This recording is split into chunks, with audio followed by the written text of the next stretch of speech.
What's up, everybody? I'm back with another video game review, and today I am reviewing a more recent game, Splatoon.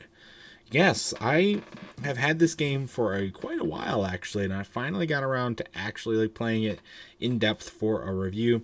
Now, it's a funny story about how I have this game, because I was never when it was released. It was in 2015. It was released right at the height of the Wii U, and it looked cool. A lot of my friends really liked it, and they had it, and they were playing it a bunch.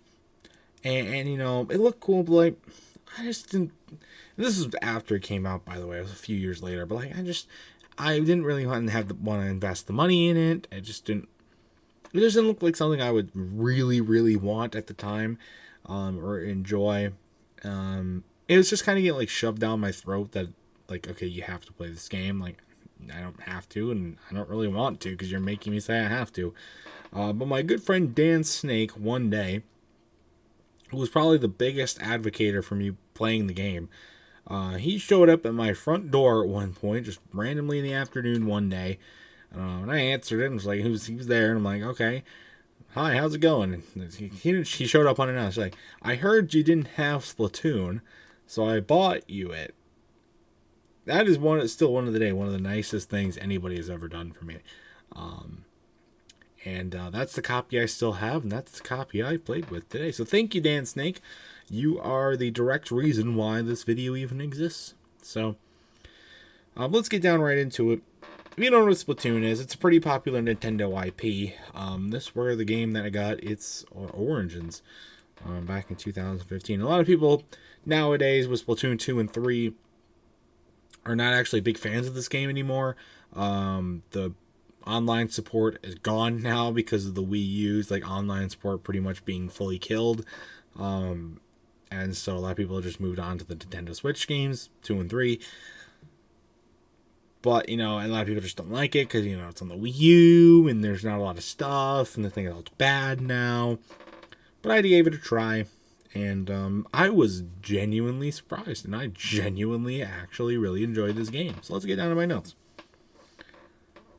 This game, now, it's not as massive as it once was, but it's still very, very large, all things considered. There is still lots and lots and lots of stuff to do in the game, including the story mode and just a lot of different game modes for online play or just, single player matches or whatnot. It's really, really cool. It's even more cool with how colorful and fun the game looks, with cool music, cool artwork, character noises. Everything is just so colorful with the paint, and it just makes the games that much more fun, in my opinion.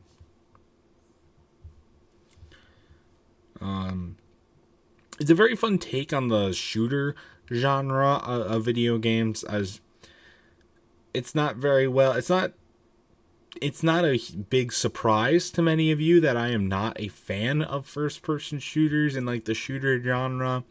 Splatoon was kind of followed by Fortnite.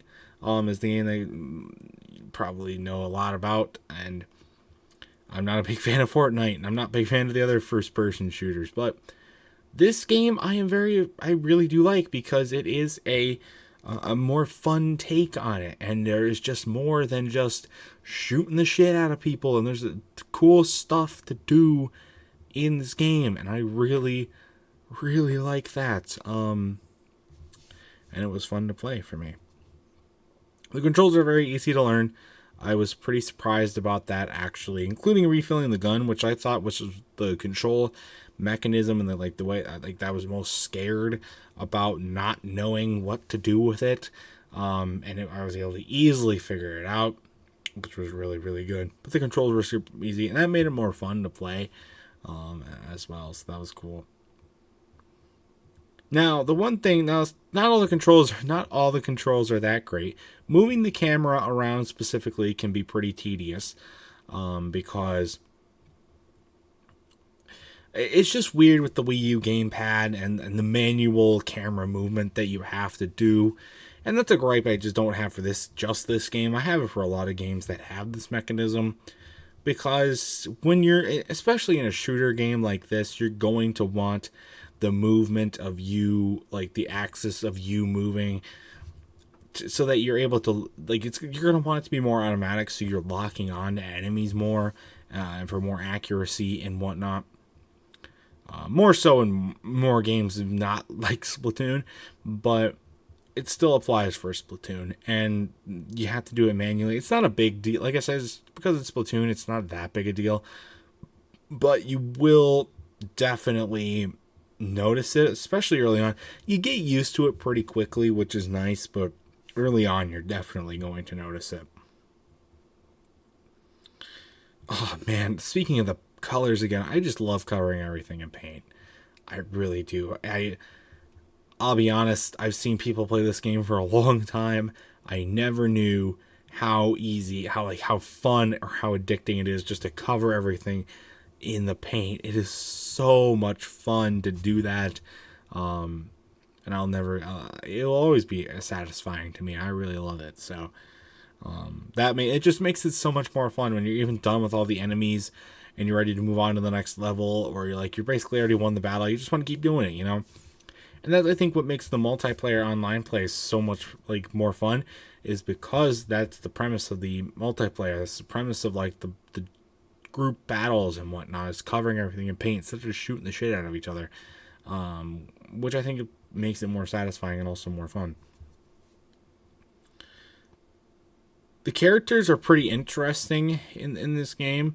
I think, I'll be honest, when I made these notes quite a while ago, and I just got now being able around to record this review, I think I meant the enemies, not the characters themselves. The characters themselves are interesting, yes, and they are cool.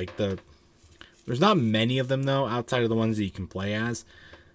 I think I meant the enemies. The enemies are pretty interesting. How they do takes on like cleaning up paint or spraying paint different colors, and the different methods to cover the paint, and how the enemies work, as well as just being like general enemies in the game, and how the paint, like different color paint, affects you. I think they did a really good job with all the takes on that, as well. So I think that's what I meant by that. There are many different ways to do the levels. You can start from any point you want to, jump around and stuff like that. And I think that's cool as well. Especially since, that was a nice touch, especially this game is not all just a story mode, even though they have one, and that's what I've mainly focused on with this game. But it was still nice to still have that function. It was pretty cool. The levels themselves, though, as well, speaking of levels, they're pretty interesting levels. There's a lot of vertical as well. Some of the levels are mainly vertical. Some of them are platforming. It's a platform. It's a 3D platformer. But a lot of them involve going up. Sometimes you have to defeat a certain amount of enemies, or you gotta find a key. And unlike in Ocarina of Time, finding keys is actually fun and easy and good mechanics in this game for that. So that was nice. And they're just fun to play. They're not super long, though some of them can get a little drawn out, some of them can get a little confusing, but I was never mad at any point in the game.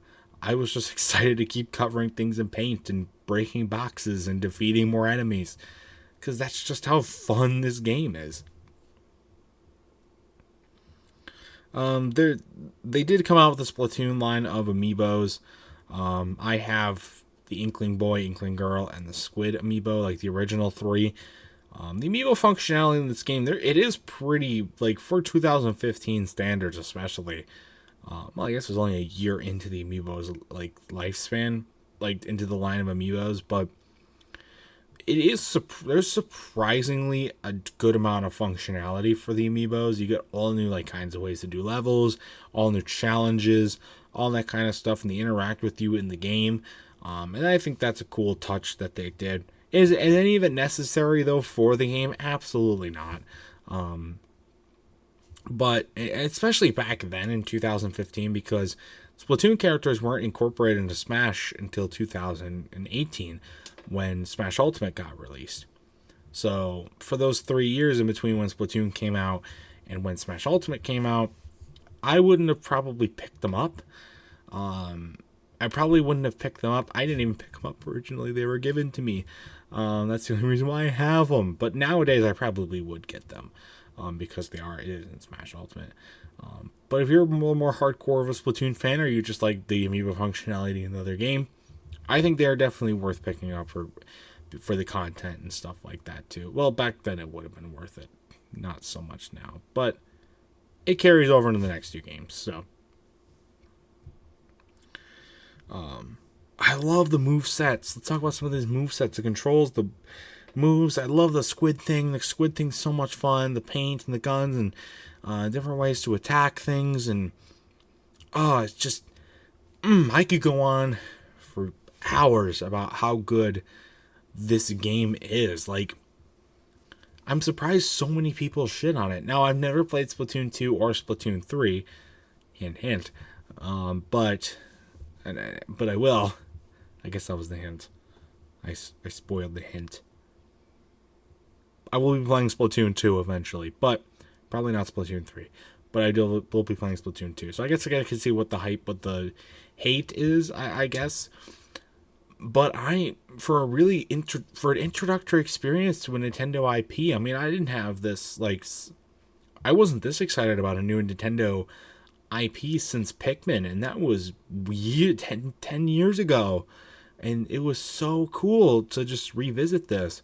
It was cool to play on the Wii U gamepad again. I still love how the Wii U gamepad feels as a controller, though many people are probably not going to like that take.